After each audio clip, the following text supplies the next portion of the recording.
I was born and raised on a farm in southern Ontario, Canada. I never had a mom. Instead, I was raised by my dad and grandfather. My first memory was from when I was 4. My father would tell me about the Elder Ones before bed. Beings that ruled the earth, the sea, and the sky, and how we needed to respect them, for they allowed us to live on these lands.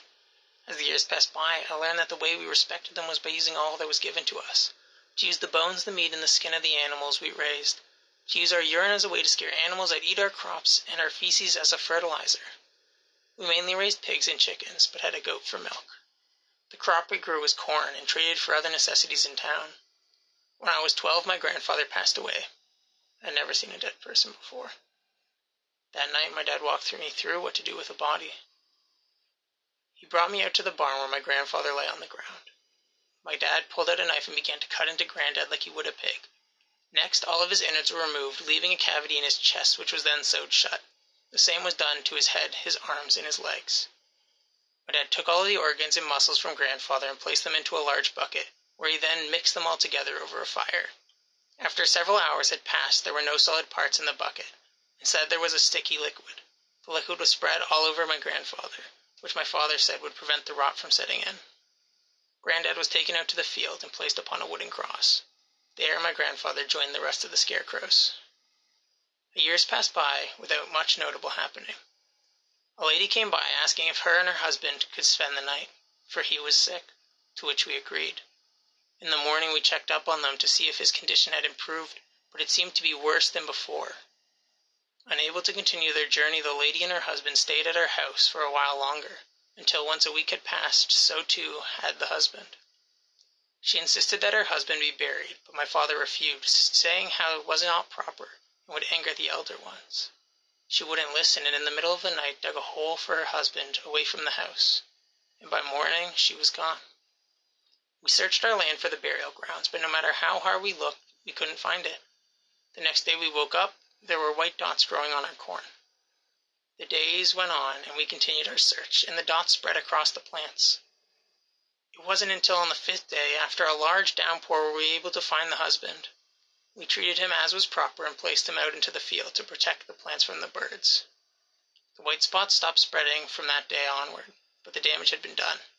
3/5 of our crop died before harvest, and the ones that survived had little nutrients. Despite this, we pushed on, and once again, time moved on with little happening.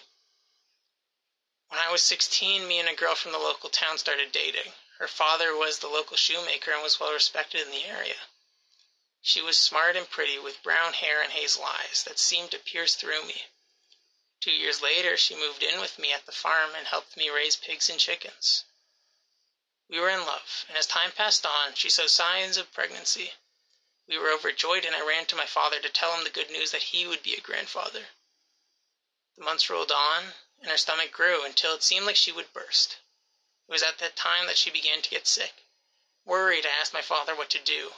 He told me that in the woods there was a path that led past a great tree to an ancient stone that belonged to the Elder Ones.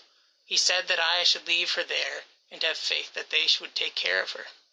I fashioned a sled out of 2 sticks and a sheet and set out on my journey. I walked for hours in the woods until finally I reached the tree my father had talked about.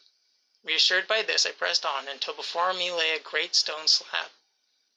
I lifted up my wife and placed her upon that stone. Before I left, I kissed her on the cheek, uncertain if I would see her again. Needless to say, I did not sleep much during those days. I worried that she might starve out there. After 6 days of waiting, it was too much for me to bear. I grabbed my coat and ran out into the woods to find my wife. Arriving at the stone much quicker this time, having a much lighter load, I found it bare, with no signs that anyone had been there. I was heartbroken and about to return home when I heard a sound further in the woods. I ran towards the noise, which I soon realized was the cry of a baby. Through the trees I chased it until suddenly I was in a clearing, and there in the center was the baby, my baby. I grabbed it and pulled it up into my arms, whispering for it to hush, and all of a sudden it did. The babe didn't make a peep, or rather, made a sound. There was no sound at all. There was no wind running by my ears or birds chirping in the distance, or even the beat of my own heart. The world was silence, and my body froze. The ground beneath me slowly began to give way, and my mouth became dry as a desert. As I sank into the earth, I could feel its pressure crushing my bones, but my throat couldn't let out a cry. When the ground had taken me up to my chest, I heard the voice. Her voice. She said not to worry. Our son would be brought to the Father and taken care of. And so I felt my chest give way.